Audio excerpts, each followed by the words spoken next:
Welcome. This is Soothing Whispers ASM. As always, if there are any words or sounds that you would like to see me perform, please leave them below in the comments.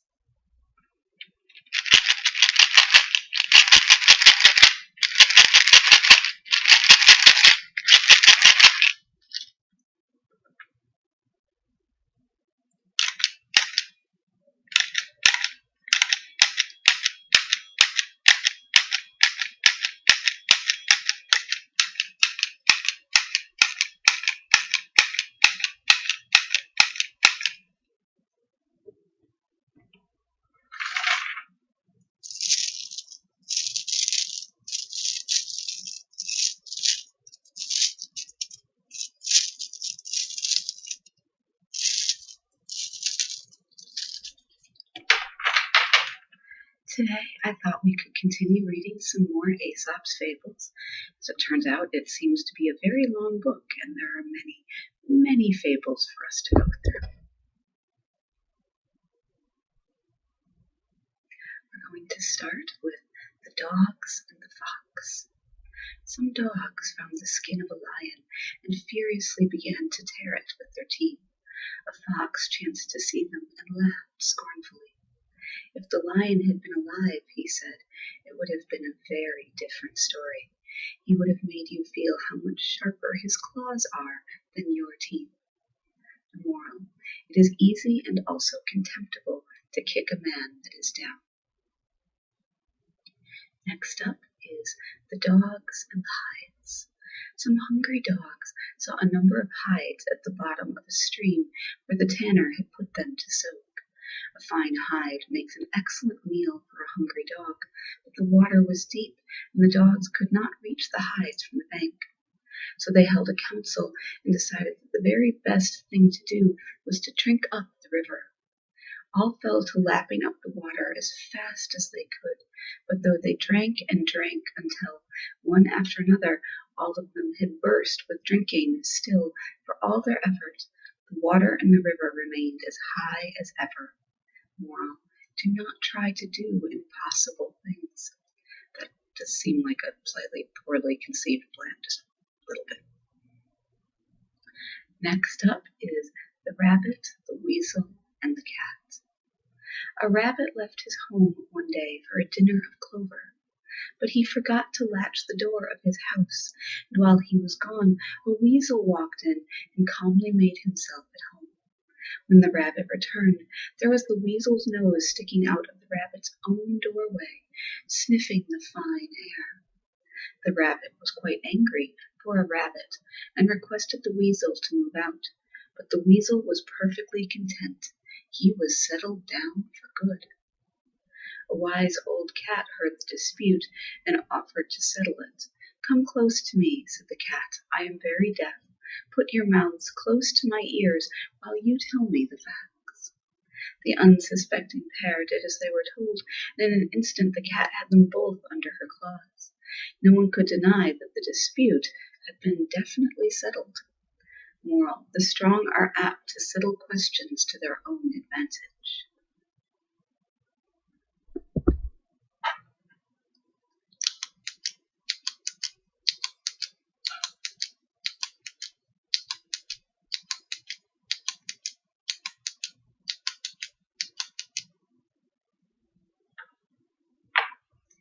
And my accidentally stolen scissors.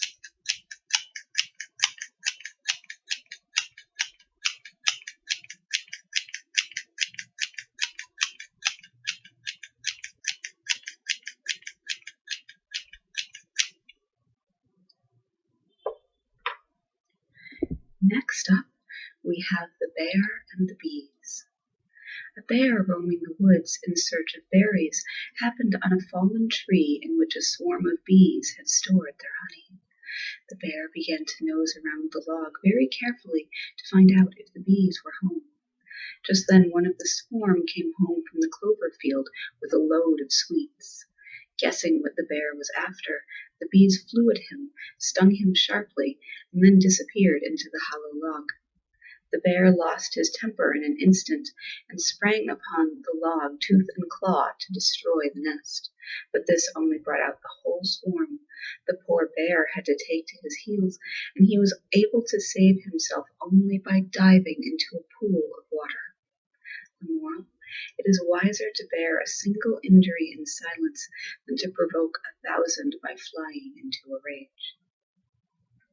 The Fox and the Leopard. A fox and a leopard, resting lazily after a generous dinner, amused themselves by disputing about their good looks. The leopard was very proud of his glossy, spotted coat, and made disdainful remarks about the fox, whose appearance he declared was quite ordinary. The fox prided himself on his fine bushy tail with its tip of white, but he was wise enough to see that he could not rival the leopard in looks.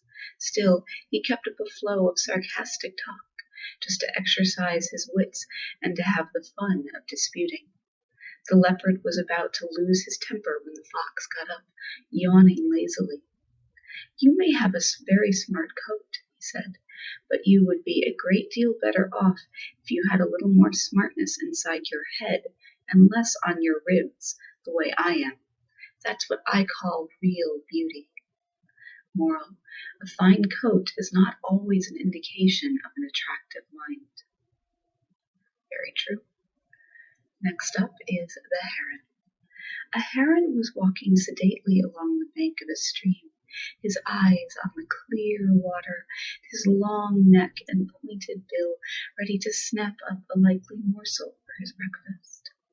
The clear water swarmed with fish, but Master Heron was hard to please that morning. "No small fry for me," he said. "Such scanty fare is not fit for a heron." Now a fine young perch swam near. "No, indeed," said the heron. "I wouldn't even trouble to open my beak for anything like that." As the sun rose, the fish left the shallow water near the shore and swam below into the cold depths toward the middle. The heron saw no more fish, and was very glad was he at last to breakfast on a tiny snail. Moral: do not be too hard to suit, or you may have to be content with the worst, or with nothing at all.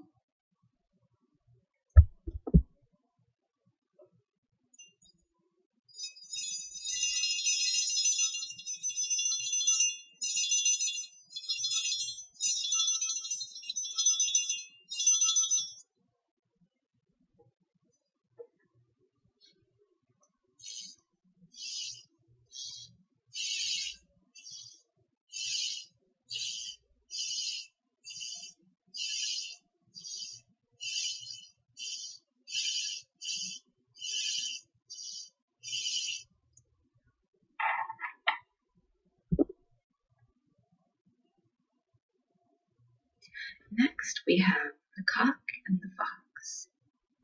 One bright evening, as the sun was sinking on a glorious world, a wise old cock flew into a tree to roost. Before he composed himself to rest, he flapped his wings 3 times and crowed loudly.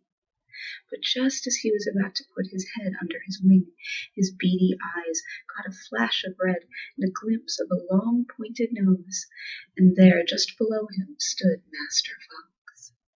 "Have you heard the wonderful news?" cried the fox in a very joyful and excited manner. "What news?" asked the cock very calmly.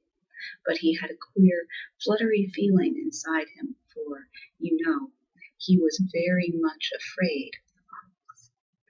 "Your family and mine and all other animals have agreed to forget their differences and live in peace and friendship from now on forever. Just think of it. I simply cannot wait to embrace you. Do come down, dear friend, and let us celebrate the joyful event." "How grand!" said the cock. "I certainly am delighted at the news." But he spoke in an absent way, and stretching up on tiptoes, seemed to be looking at something afar off. "What is it you see?" asked the fox a little anxiously. "Why, it looks to me like a couple of dogs coming this way.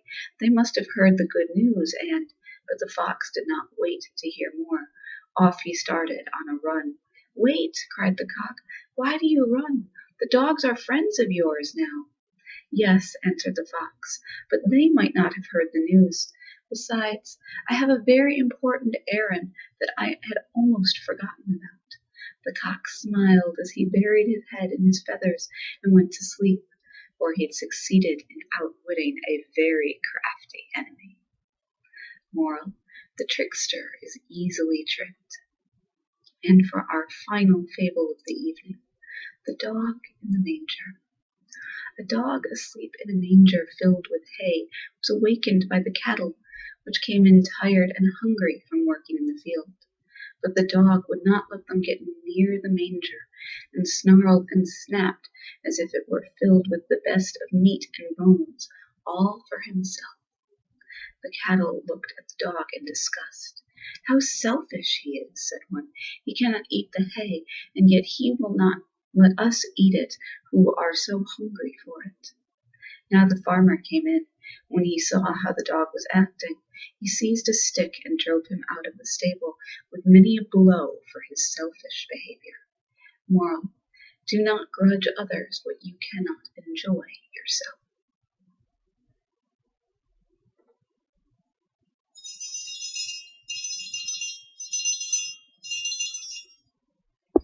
And with that, we have come to the end of our video. I wish you all well. Stay safe, stay sane.